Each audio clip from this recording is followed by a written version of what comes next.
یہ سورۃ النمل میں بڑی ڈیٹیل کے ساتھ اللہ تعالیٰ نے حضرت سلیمان علیہ السلام کی زندگی کے چند واقعات کو ذکر کیا ہے 30 آیات کے اندر، آیت نمبر 15 سے لے کے 44 تک مسلسل 30 آیات میں سلیمان علیہ السلام کا اللہ تعالیٰ نے ذکر خیر کیا ہے۔ سٹارٹ اسی سے لیا ہے کہ وہ اپنے امتیوں سے کہتے ہیں کہ دیکھو اللہ تعالیٰ نے ہمیں کثیر مخلوق پہ فضیلت دی ہے، ہمیں جانوروں کی بولیاں سکھا دی ہیں، جنات کو، ہواؤں کو، پرندوں کو ہمارے لیے مسخر کر دی ہے۔ اللہ تعالیٰ نے ساری قدرت دی ہوئی تھی۔ اور وہیں پر یہ بھی ذکر آتا ہے کہ ان کی فوج کے لشکروں میں تمام جن، انسان اور جاندار جتنے بھی ہیں ان میں سے ہر ایک کی ان کی علیحدہ فوج تھی، جس طرح آج کل آپ کہتے ہیں نا، یعنی ایئر فورس، آرمی، نیوی، ان کے پاس نیوی کے لیے بھی جنات موجود تھے، ایئر فورس سارے پرندے ان کے حکم پہ مسخر تھے، ہوا ان کے حکم سے چلتی تھی، اور انسان بھی موجود تھے۔ اور پھر اسی میں ذکر آتا ہے جس کی وجہ سے سورت کا نام ہی سورہ النمل ہے۔ نمل عربی میں کہتے ہیں چیونٹی کو۔ وہ اپنے لشکر کے سمیت گزر رہے تھے تو چند چیونٹیاں تھیں، ان کی ملکہ ان کو کہتی ہے، قرآن نے اس کا قول نقل کیا ہے کہ سلیمان علیہ السلام اپنے لشکر سمیت آ رہے ہیں، کہیں ایسا نہ ہو بے خبری میں وہ ہمیں پاؤں کے نیچے کچل دیں۔ تو پھر وہ چیونٹی باقی چیونٹیوں کو کہتی ہے کہ تم لوگ اپنے بلوں میں چلی جاؤ۔ یعنی چیونٹیوں کا یہ عقیدہ تھا کہ حضرت سلیمان علیہ السلام اور ان کے جتنے صحابہ ہیں ان کو علم غیب کوئی نہیں ہے، کیونکہ تبھی تو کچل دیں گے نا، الا یہ کہ اللہ ان کو بتا دے۔ اچھا، آپ بزرگوں کے علم غیب لے کے بیٹھے، تو اس میں اللہ تعالیٰ نے سلیمان علیہ السلام کو اس چیونٹی کی بات سنوا دی، تو سلیمان علیہ السلام اس پر مسکرائے، اور مسکرا کے یہ نہیں کہا کہ مجھے علم غیب ہے، کہا کہ اللہ کا شکر ہے کہ اللہ تعالیٰ نے یعنی مجھے یہ کوالٹی دی ہے کہ اللہ تعالیٰ نے اس چیونٹی کی بات مجھے سنوا دی۔ ہر جگہ آپ کو سلیمان علیہ السلام کا کریکٹر نظر آئے گا گاڈ اورینٹڈ۔ ویسے یہودیوں میں ایک گروہ ایسا بھی ہے جو سلیمان علیہ السلام سے سخت نفرت کرتا ہے، اور بڑے بڑے ان کے اوپر سکینڈل بھی بنائے ہوئے ہیں انہوں نے، کیونکہ سلیمان علیہ السلام بڑے کٹر قسم کے موحد تھے، تو توحید و عزم نہیں ہوتی نا۔ ہر جگہ آپ کو نظر آئے گا سلیمان علیہ السلام جب بھی کوئی کام ہوتا ہے نا، اپنے تو کسی کمال کا ذکر ہی نہیں کرتے، وہ کہتے ہیں اللہ نے مجھے آزمایا ہے، اللہ نے مجھے دیا ہے تاکہ میں اللہ کا شکر ادا کروں، اللہ مجھے جانچ رہے کہ میں نے، وہ تو سینٹرڈ اراؤنڈ گاڈ۔ اور یہی ایک موحد کی نشانی ہوتی ہے، اور وقت کا پیغمبر تو امام الموحدین ہوتا ہے نا، تمام موحدین کا امام ہوتا ہے۔ تو وہ چیونٹی جو ہے نا، اس کی گفتگو حضرت سلیمان علیہ السلام سن کے مسکراتے ہیں، اور پھر اللہ تعالیٰ کا شکر ادا کرتے ہیں کہ مجھے اللہ نے یہ کوالٹی دی ہے۔ اس کے بعد پھر ذکر آتا ہے کہ اسی دعا میں وہ کہتے ہیں کہ اے اللہ مجھے بخش دے، مجھے اپنی رحمت سے اپنے نیک بندوں میں داخل فرما، اور یہ جو تو نے مجھے اس طرح کی نعمتیں دی ہیں تو مجھے اس قابل بنا کے میں تیری نعمتوں کا شکر ادا کروں۔ اور یہاں کہتے ہیں بزرگوں کا کمال ہے، فلاں کی نگاہ کرم، حالانکہ وہ کہہ سکتے تھے میرے ابا جی دیاں دعاواں نے، انہوں دا فیض ہے، میں انہوں دا ہی مرید ہوں نا، ابا وہ ہے بھی تھا، داؤد علیہ السلام پیغمبر تھے، سب کچھ گاڈ اورینٹڈ۔ ایک پیغمبر کا باپ بھی پیغمبر ہے تو وہ اپنی کسی کوالٹی کو اپنے پیر کی طرف منسوب نہیں کر رہا، جو واقعی جینون پیر ہے اللہ کی طرف منسوب۔ اسی لیے تو آپ کو کہا جاتا ہے نا کہ آپ قرآن میں ڈائریکٹ نہیں پڑھنا، آپ گمراہ ہو سکتے ہیں، کیونکہ آپ یہ سوچیں گے نا۔ تو اس لیے تو ہم کہتے ہیں مرنے سے پہلے اے مسلمان کر لے اس پہ غور، کتابوں کا خدا اور ہے، بابوں کا خدا اور جب تم غور کر لو اس کے بعد ایک بار یہ بھی کہنا کہ نہ میں وہابی نہ میں بابی، میں ہوں مسلم علمی کتاب، نہ ہم سو کالڈ وہابی ہیں، کوئی علمی بات کرے تو اس کو کہتے ہیں وہابی ہے، اور نہ ہم بابوں کا دفاع کرنے والے بابی ہیں، ہم علمی کتابی مسلم ہیں، الحمدللہ۔ اچھا، وہ سورہ نمل میں پھر آگے چلتا ہے کہ حضرت سلیمان علیہ السلام اپنے دربار میں بیٹھے ہوتے ہیں، اب سارے ان کے کمانڈر حاضر ہیں، جنوں کا کمانڈر بھی ہے، اسی طریقے سے انسانوں کے کمانڈر بھی، سارے ان کے سردار وہاں پہ جمع ہیں۔ تو جو ان کی ایئر فورس کا کمانڈر تھا نا، وہ ہدہد ایک پرندہ ہے جس کی بڑی خوبصورت سی کلگی ہوتی ہے، جیسے مرغے کی ہوتی ہے، اور بڑا ایکسٹرا آرڈنری پرندہ ہے۔ آپ جا کے گوگل پہ سرچ کریں، یوٹیوب پہ اس کی ویڈیوز دیکھیں کہ اللہ نے اس کو کیا صلاحیتیں دی۔ وہ ان کا سمجھ لیں ایئر فورس کا چیف تھا۔ تو آپ نے فرمایا وہ کدھر غائب ہے، اور پھر ساتھ فرمایا کہ وہ اپنی غیر حاضری کی کوئی جسٹیفیکیشن مجھے پیش کرے، اور اگر اس نے کوئی ایسی جسٹیفیکیشن نہ پیش کی کہ وہ میرے دربار سے غائب کیوں ہے تو میں اسے سزا دوں گا یا میں اسے ذبح کروں۔ بس یہ آپ ورڈک بولتے ہیں تو تھوڑی دیر بعد ہدہد آ جاتا ہے اور وہ اپنی جسٹیفیکیشن پیش کرتا ہے۔ اب ظاہر ہے وہ میں نے بتایا کہ سورہ نمل میں ہی آتا ہے کہ اللہ تعالیٰ نے جانوروں کی بولیاں سکھا دی تھی، تو حضرت سلیمان علیہ السلام مجھ سے پوچھتے ہیں کہ بتاؤ سر پھر ہدہد دیکھیں کڈا پکا مواحد سی۔ وہ کہتا ہے کہ اے سلیمان علیہ السلام میں آپ کے لیے ایک ایسی خبر لے کے آؤں جو آپ کے علم میں بھی نہیں، بابی نہیں تھا ہدہد نا۔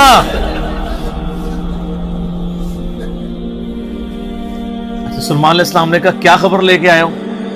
ان کا میں ایک ایسی قوم کے پاس سے آیا ہوں کہ جن کی حکمران ایک ملکہ ہے، عورت، اور اس کا بہت بڑا ایک عرش یعنی اس کا تخت ہے جس پہ وہ بیٹھتی ہے۔ اب وہ آپ کو نا ویسے کھنڈرات بھی اس کے مل چکے، میں ایک پکچر ہمیں ملی، انشاءاللہ ہم اس میں اٹیچ بھی کریں گے۔ آلموسٹ سمجھ لیں وہ کوئی آج کے دور کے اعتبار سے آپ دیکھ لیں کوئی 50 فٹ چوڑا اور لمبائی میں تقریباً 100 فٹ اور اونچائی میں بھی تقریباً 50 فٹ کے برابر، مختلف اقوال ملتے ہیں، یعنی ایک اچھا خاصا بڑا اس کا تخت تھا جس پہ اس کے سارے وہ سردار ارد گرد بیٹھتے تھے، اور وہ پتھر کا بنا ہوا بڑا سا۔ ان کا میں نے ایک عورت دیکھی ہے، تو وہ آپ کے علم میں نہیں ہے کہ وہ حکومت کر رہی ہے ان پہ، اور بڑا اس کا ایک تخت ہے، اس کے کئی سردار ہیں، اور شیطان نے ان کے برے اعمال ان کی نظر میں سنوار دیے ہیں، وہ اللہ کو چھوڑ کے سورج کی پوجا کرتے ہیں۔ سر ایک ہدہد کو بھی ٹینشن ہے شرک کی، آپ ذرا یہ دیکھیں۔ اسی لیے اللہ تعالیٰ نے فرمایا نا کہ قریب ہے کہ آسمان پھٹ پڑے اور زمین شک ہو جائے اور پہاڑ ریزہ ریزہ ہو جائے، ان دعوا للرحمن ولدا، جو رحمان کے لیے بیٹا تجویز کرتے ہیں۔ اگر یہ شرک کی تکلیف کا احساس یہ آسمان، زمین اور پہاڑوں پہ ہو تو یہ بھی دب جائیں سے کہ اللہ کے لیے اس طرح کی باتیں لوگ کرتے ہیں۔ تو اور پھر وہ کہتا ہے کہ اب ہدہد کی بھی آپ تقریر دیکھیں جناب، کہ شیطان نے برے اعمال ان کی نظروں میں سنوار دی ہیں، اللہ کو چھوڑ کے وہ سورج کی پوجا کر رہے ہیں، حالانکہ عظمت اس اللہ کی ہے جو زمین و آسمان کا مالک ہے۔ ان کو تو چاہیے تھا اسے ہی سجدہ کریں، اور اس پہ آیت سجدہ بھی ہے۔ اللہ اکبر، سبحان الملک المقتدر۔ تو اب حضرت سلیمان علیہ السلام چونکہ توحید کے امام ہیں، دنیا پہ اللہ تعالیٰ کے ریپریزنٹیٹیو ہیں، جب وہ یہ بات سنتے ہیں نا تو کہتے ہیں میں تیری اس بات کی تصدیق کروں گا کہ تو سچ کہہ رہا ہے یا جھوٹا بہانا تو نہیں کہیں کر رہا تو، ورنہ تو حضرت سلیمان علیہ السلام کہتے ہیں کہ ہاں مجھے تو پہلے علم غیب اللہ تعالیٰ نے دیا ہوا ہے، میں تو دوروں میں دیکھ سکتا ہوں، وہ تو اللہ دکھائے گا تو دیکھیں گے۔ حضرت سلیمان علیہ السلام نے ایک خط لکھا اور اس ہدہد کو کہا، اچھا یہ کوئی سٹوری نہیں ہے جو آپ کے علماء بیان کر رہے ہوتے ہیں، یہ ورڈ بائی ورڈ سورہ النمل آیت نمبر جو ہے وہ 15 سے لے کے 44 تک 30 آیات ہے۔ جو چیز ان آیات سے ہٹ کے آئے گی میں اس کو مینشن بھی کروں۔ تو وہ خط لکھ کے دیتے ہیں کہ یہ خط لے جاؤ اور جا کے ملکہ جو ادھر کیا ہے، ملکہ بلقیس جو ہے یہ اسرائیلی روایتوں میں آتا ہے، قرآن میں صرف ایک عورت کا ذکر ہے کہ جو حکومت کرتی تھی، اور خط اس کو دے کے پھر دیکھنا اس کا کیا جواب دیتے ہیں۔ ہدہد جناب لے کے خط پہنچا ہے، اور جا کے اب ہدہد ایک خط لے کے آ رہا ہو اور ملکہ کے وہ جا کے بیڈ روم میں سیدھا جا کے لینڈ کرتا ہے، کوئی سیکورٹی گارڈ کوئی کچھ نہیں روک سکتا، وہ کھڑکی سے آ کے اس میں لینڈ کر کے سامنے لا کے اس کے خط پھینکتا ہے۔ تو حضرت سلیمان علیہ السلام کا خط وہ کھولتی ہے تو وہ اس خط میں تو 2 ٹوک جملے لکھے ہوتے ہیں، انہ من سلیمان و انہ بسم اللہ الرحمن الرحیم، اور تم سر تسلیم خم کر کے فوراً میرے پاس حاضر ہو جاؤ۔ بس یہ 2 لائنوں کا ایک جملہ ہوتا ہے۔ جب وہ اپنے سرداروں سے مشورہ کرتی ہے تو وہ کہتی ہے میرے پاس ایک معزز خط آیا ہے، اور یہ معزز خط سلیمان کی جانب سے ہے، انہو من سلیمان، سورہ النمل آیت نمبر 30. یہ واحد مقام ہے جہاں سورت کے اندر بسم اللہ شریف آئی ہے. ایک عزت والا خط آیا ہے. عزت والا وہ اس لیے کہتی ہے، وہ اس کو پتا چل گیا کہ غیر معمولی بندہ ہے کہ ہدہد جس کا خط لے کے آ رہا ہے میرے پاس. تو ظاہر ہے یہ کوالٹی تو اس کے پاس نہیں تھی کہ یہ کوئی کتنا بڑا بادشاہ ہے کہ جس کو اللہ نے یہ حکومت دی ہے کہ جانوروں پہ بھی اس کی حکومت ہے. تو وہ کہتی ہے کہ ایک معزز خط میرے پاس آیا ہے جو سلیمان کی جانب سے ہے اور وہ اللہ کے نام سے شروع ہو رہا ہے. اس سے یہ سنت ٹھہری کہ جب آپ کوئی خط لکھیں کسی کو تو بسم اللہ سے اس کا آغاز کریں، اور اس میں یہ ہے کہ سر تسلیم خم کرو اور میرے پاس حاضر ہو جاؤ. تو وہ اپنے سرداروں سے کہتی ہے کہ میں تمہیں پتا ہے کہ میں کوئی کام اس وقت تک نہیں کرتی جب تک کہ میں مشورہ نہ کر لوں. ہر معاملے میں تم سے میں مشورہ کرتی ہوں. قوم سبا کی وہ ملکہ تھی. تو مجھے بتاؤ تم مجھے کیا مشورہ. تو سردار تو آپ کو پتا ہے جو ان کی تو ایک خاص جنگجو نیچر ہوتی ہے. انہوں نے کہا ہم تو بڑے طاقتور ہیں، بڑے زور آور ہیں، ہم ہر طرح کے بادشاہ کا مقابلہ کر سکتے ہیں، آپ ہمیں حکم دیں دیکھی جائے گی. لیکن وہ تو سمجھدار ہوتی ہے. جیسے مجھے بھی آگے لوگ پھونک چڑھا رہے ہوتے ہیں، لیکن جو بندہ ڈرائیونگ سیٹ پہ بیٹھا ہوتا ہے اس کو پتا ہوتا ہے کہ کام کو کس حکمت سے لے کے چلنا. تو وہ ملکہ کہتی ہے کہ اس کو تو اندازہ ہو گیا کہ یہ کوئی عام بندہ نہیں ہے، ان کی ساری پھوپھا نکال دے گا وہ. تو وہ کہتے ہیں کہ وہ ملکہ آگے کہتی ہے، اس کے الفاظ اللہ تعالیٰ نے نقل کیے. وہ کہتی ہے کہ یاد رکھنا بادشاہ جب کسی ملک میں داخل ہوتے ہیں نا تو وہاں کے شرفاء کو ذلیل کر دیتے ہیں. تو یعنی یہ جو ہمارے پاس ملک ہے یہ بھی ہمارا چھن جائے گا. ہم میں یہ طاقت نہیں کہ ہم اس شخص کا مقابلہ کر سکیں. یہاں پہ بھی آپ دیکھ لیں انگریزوں نے یہی کیا ہے نا. جب انگریز یہاں حکومت میں ہے نا، سب سے زیادہ ذلیل انہوں نے کیا ہے خاندان مغلیہ کو، اس لیے کہ وہ یہاں پہ رولرز تھے. تو انہوں نے کہا پہلے تو جناب ان کو اتنا ذلیل کرو نا، کیونکہ ان کے اندر جراثیم موجود ہیں حکومت کرنے کے، ان کو تو ذلیل و خوار کرو. تو وہ ملکہ کی بات یونیورسل ٹروتھ اللہ نے نقل کیا کہ جب بادشاہ داخل ہوتے ہیں تو وہاں کے شرفاء پھر سب سے پہلے وہ ذلیل ہوتے ہیں. تو وہ کہتی ہے کہ اس میں جلدی نہیں ہمیں کرنی چاہیے. میں سلیمان کو نا کچھ گفٹ بھیجتی ہوں اور میں دیکھتی ہوں کہ اس کے رسپانس میں وہ کیا کرتا ہے. تو پتہ چل جائے گا کہ وہ واقعی ایک دنیا دار بادشاہ ہے یا اللہ کا ریپریزنٹیٹو ہے. یہ اس نے چیک پوائنٹ رکھا کہ اگر دنیاوی بادشاہ ہوا تو دنیاوی بادشاہ پرانے زمانوں میں دوسرے ملکوں پہ کیوں حملہ کرتے تھے؟ تاکہ ان سے ان کی دولت ہتھیائیں. تو اگر ہم جزیہ دینے پہ آمادہ ہو جائیں اور سالانہ ہم ایک رقم مقرر کر لیں گے اتنا آپ کو ٹیکس یا جزیہ دیا کریں گے تو وہ ٹل جائے گا.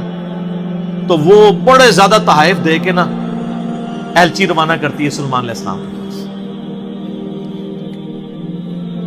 اور وہاں پہ سلیمان علیہ السلام کے پاس جب وہ ایلچی پہنچتے ہیں تو سلیمان علیہ السلام تو اسٹریٹ فارورڈ ان کو جواب دیتے ہیں کہ مجھے جو کچھ اللہ نے دیا ہے تمہاری یہ دنیا کی حقیر دولت اس کے مقابلے میں کچھ نہیں ہے. مجھے تو اللہ نے کیا حکومت دی ہوئی ہے. تو بلکہ سورہ نمل میں اللہ تعالیٰ نے ان کی دعا بھی نقل کی ہے. سلیمان علیہ السلام کہتے ہیں اللہ مجھے ایسی حکومت دینا جو میرے بعد پھر کسی کو نہ ملے. اور انسانی تاریخ میں سلیمان علیہ السلام سے بڑا بادشاہ نہ ان سے پہلے کو گزرا ہے نہ بعد میں جس کو اس لیول کی اللہ تعالیٰ نے حکومت دی ہو. تو وہاں پہ جب ایلچی پہنچتے ہیں تو وہ ان کو اسٹریٹ فارورڈ جواب دیتے ہیں اور ان کو واپس کر دیتے ہیں کہ جاؤ اور اپنی ملکہ کو بتا دینا کہ اب ہم وہ لشکر لے کے آئیں گے جس کی تاب تمہارے لشکر نہیں رکھ سکتے، انتظار کرو ہمارا. تو وہاں سے چلے جاتے ہیں. وہ تو چلے جاتے ہیں اور سلیمان علیہ السلام کو پتا ہوتا ہے کہ وہ مطیع ہو کے ہی آئے گی، کیونکہ وہ سمجھ گئے ہوتے ہیں کہ اس نے یہ جو ڈیسیژن کیا ہے وہ کیوں کیا ہے. اب یہ فاصلہ آلموسٹ 2000 کلومیٹر کا ہے. قوم سبا آباد تھی یمن میں اور حضرت سلیمان علیہ السلام یروشلم میں بیٹھے ہوئے تھے، بیت المقدس ایلیا شام کے اندر. آلموسٹ 2000 کلومیٹر کا یہ فاصلہ ہے. تو آپ سمجھ لیں یہ فاصلہ طے کرنے کے لیے بھی 40 سے 50 دن پیدل چاہیے. تو سلیمان علیہ السلام جب ان کو واپس کرتے ہیں، وہاں پہ جب واپس خط پہنچتا ہے تو ظاہر ملکہ تو پہلے ہی اس کو سمجھ آ گئی ہوتی ہے کہ کوئی عام بندہ نہیں ہے. تو ملکہ یہ ڈیسائیڈ کرتی ہے کہ میں خود سلیمان کے پاس جاؤں گی، کیونکہ اس خط میں پہلے میں کیا لکھا تھا کہ مطیع ہو کے میرے پاس حاضر ہو. سر یہ بادشاہ کا آپ لیول دیکھیں کہ دوسرا بادشاہ جنگ بھی نہیں کرنی پڑ رہی، سیدھا وہ خود حاضر ہو رہا ہے. خیر اس بات کو کچھ عرصہ گزر جاتا ہے جب اس کا لشکر آنے کے 3-4 دن یا کچھ دن باقی رہ جاتے ہیں نا، تو سلمان علیہ السلام اپنی مجلس میں بیٹھے ہوتے ہیں، تو سلمان علیہ السلام اپنے درباریوں سے کہتے ہیں کہ وہ جو بلقیس ہے وہ مطیع ہو کے میرے پاس آنے والی ہے. ان کو پتہ ہے، فیڈ بیک مل جاتی ہے، اللہ تعالیٰ نے وحی کے ذریعے آگاہ کر دیا. پھر وہ ایک گفتگو کرتے ہیں وہاں پہ، جہاں پہ وہ تخت بلقیس کا ذکر ہے، اور آصف بن برقیہ کا نام قرآن میں نہیں ہے، یہ اسرائیلی روایتوں میں. وہ سورۃ النمل کی آیت نمبر ہے 30. اعوذ باللہ من الشیطان الرجیم، بسم اللہ الرحمن الرحیم. بلکہ آیت نمبر 30 میں تو وہ یہ آگی 38 نمبر سے آن ورڈ. 30 تو پہلے گزر چکی نا، انہ من سلیمان و انہ بسم اللہ الرحمن الرحیم. یہ آیت نمبر ہے 38. قال یا ایھا الملأ ایکم یأتینی بعرشها قبل ان یأتونی مسلمین. حضرت سلمان علیہ السلام کہتے ہیں، اے میرے سرداروں، جو میرے ساتھ اٹیچ لوگ ہو، تم میں سے کون ہے کہ جو مجھے اس ملکہ کا تخت لا کر دے اس سے پہلے کہ وہ سر تسلیم خم کرتی ہوئی میرے پاس حاضر ہو جائے؟ کون ہے کہ جو ایسا کرے؟ قال عفریت من الجن. تو ایک بڑا دیو ہیکل جن کہتا ہے، انا آتیک بہ قبل ان تقوم من مقامک، کہ میں آپ کی اس محفل برخاست ہونے سے پہلے 3-4 گھنٹے کی جو بھی آپ کی مجلس ہوتی ہے، مجلس ختم ہونے سے پہلے میں وہ تخت آپ کو یہاں پہ لا دوں گا. انبلیویبل چیز ہے. 2000 کلومیٹر سے اتنا بڑا تخت، پتھر کا وزنی، 3-4 گھنٹے کیا، وہ تو آج بھی آپ اگر جہاز میں بھی لائیں تو 3-4 گھنٹے میں نہیں پہنچ سکتا. اس کو تو لفٹ کرنے میں پرابلم ہو جائے گی.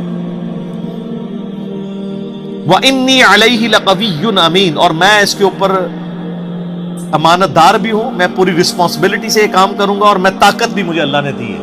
جنات کو اللہ نے بہت طاقت دی ہوئی ہے. تو حضرت سلمان علیہ السلام یعنی ایگری نہیں کرتے اس مسئلے میں. تو پھر ایک اور شخص، قال الذی عنده علم من الکتاب، وہاں ایک شخص بیٹھا ہوتا ہے جس کے پاس کتاب میں سے علم ہوتا ہے. وہ کہتا ہے، انا آتیک بہ قبل ان یرتد الیک طرفک، میں اس تخت کو آپ کے سامنے حاضر کر دوں گا آپ کی آنکھ جھپکنے سے پہلے. فریکشنز آف سیکنڈ میں لے آؤں گا. ہمارے لیے تو وہی ہضم کرنا مشکل ہے، تو یہ تو خیر بہت بڑی چیز ہے. تو یہ اس نے دعویٰ کیا، بس یہ دعویٰ کرنے کی دیر تھی اور وہ لے بھی آیا تھا. فلما رآہ مستقرا عندہ، تو حضرت سلمان علیہ السلام نے جب وہ تخت وہاں پر آیا ہوا دیکھا، قال ھذا من فضل اللہ. اور انہوں نے کیا، حضور کڈے پہنچے بزرگ کو، کیا بات ہے، کیا صاحب کرامت ہو. نہیں، اومٹ کر، ان کا یہ میرے رب کا فضل ہے. ھذا من فضل ربی. آپ لکھتے ہیں نگاہ مرشد سے، ماں باپ کی دعا سے، اور پیغمبر کا کہتا ہے ھذا من فضل ربی، یہ تو میرے رب کا فضل ہے. کیوں ہے فضل؟ لیبلونی اشکر ام اکفر، تاکہ وہ مجھے آزمائے کہ میں اس کا شکر گزار بنتا ہوں یا ناشکرا. یہ سر توحید ہے. ومن شکر فانما یشکر لنفسہ، اور جو کوئی اللہ کا شکر کرے گا تو وہ بھی اپنے نفس کی خاطر ہی کر رہا ہوگا، اللہ کو کوئی پرواہ نہیں. ومن کفر، اور جو کوئی اللہ کی ناشکری کرے، فإن ربی غنی کریم، تو میرا رب تو غنی ہے، کریم ہے، اسے کسی کی پرواہ ہی نہیں ہے. ھذا من فضل ربی. اچھا، اس کے بعد پھر آتا ہے کہ وہ ملکہ جب آئی، حضرت سلمان علیہ السلام نے کہا کہ نا اس تخت کی حیت بدل دو، ڈیزائننگ اس کی تھوڑی سی چینج کر دو، جو اس کے اوپر کوئی پھول بوٹے لگے ہوئے تھے تھوڑا سا اسے ٹیمپر کرو، اور میں دیکھوں گا کہ وہ پہچانتی ہے اپنے تخت کو نہیں کہ نہیں پہچانتی. تو وہ پھر ملکہ وہاں پہ آ پہنچتی ہے. تو سلمان علیہ السلام اسے ریسیو کرتے ہیں اور کہتے ہیں اس تخت کے بارے میں تیرا کیا خیال ہے؟ تو وہ بڑی سمجھدار ہوتی ہے، تو وہ کہتی ہے یہ تو لگتا ہے کہ یہ میرے تخت ہی ہے، اس کی مثل مجھے لگ رہا ہے، بلکہ شاید وہی ہے. تو یہ اس کی سمجھداری کا بھی ثبوت ہے کہ وہ اس کو ٹیمپرڈ فارم میں بھی پہچان لیتی ہے, اور یہ اس کو دوسرا میسج مل جاتا ہے, انہوں نے کیا لڑنا ہے, اس نے کہاں سے لڑنا ہے. وہ تو یہ بھی نہیں تھی ایکسپیکٹ کر سکتی کہ 4 مہینے میں بھی کوئی اٹھا کے یہاں لا سکے.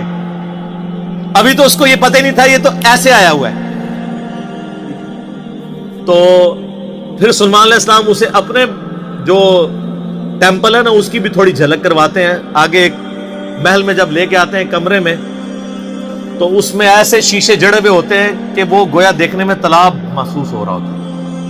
تو جب اس پہ پاؤں رکھنے لگتی ہے وہ سمجھتی ہے شاید پانی والا تالاب ہے, تو وہ اپنے جو تہمد ہے یا جو بھی اس نے کپڑے پہنے ہوتے ہیں وہ تھوڑی سی اٹھا لیتی ہے, اس کی پنڈلیاں بھی ننگی ہو جاتی ہیں, وہ سمجھتی ہے پانی ہے, وہ پانی نہیں ہوتا. تو وہ امپریس ہوتی ہے, اور پھر وہ وہاں پہ کہتی ہے کہ میں سلیمان کے ساتھ اپنے رب کے سامنے سر تسلیم خم کرتی ہوں, جو میں شرک کرتی رہی میں اللہ کی طرف رجوع لاتی ہوں, اور وہ اسلام قبول کرتی ہے. باقی اسرائیلی روایتوں میں پھر ملتا ہے کہ سلیمان علیہ السلام کا نکاح اس کے ساتھ ہوتا ہے. قرآن نے اس چیز کو ایڈریس نہیں کیا, قرآن تو بس کنکلوڈ اس پہ کرتا ہے کہ وہ مسلمان ہو جاتی ہے. نہ وہ بریلوی ہوتی ہے, نہ دیوبندی ہوتی ہے, نہ اہل حدیث ہوتی ہے, نہ شیعہ ہوتی ہے, بلکہ مسلمان ہو جاتی ہے. اور آپ یہ الفاظ دیکھیں جناب, مسلمان مسلمان ہی ہے ہر طرف. ہاں, قالت رب انی ظلمت نفسی, وہ کہتی ہے میرے رب میں اپنی جان پہ ظلم کرتی رہی اس سے پہلے. واسلمت مع سلیمان للہ رب العالمین, اور میں سلیمان کے ساتھ سر تسلیم خم کرتی ہوں اس رب کے سامنے, اللہ کے سامنے جو سارے جہانوں کا پالنے والا ہے. میں سر تسلیم خم کرتی ہوں, میں مسلم ہوتی ہوں. تو وہ اپنا آپ اپنے رب کے حضور سر تسلیم خم کرتی.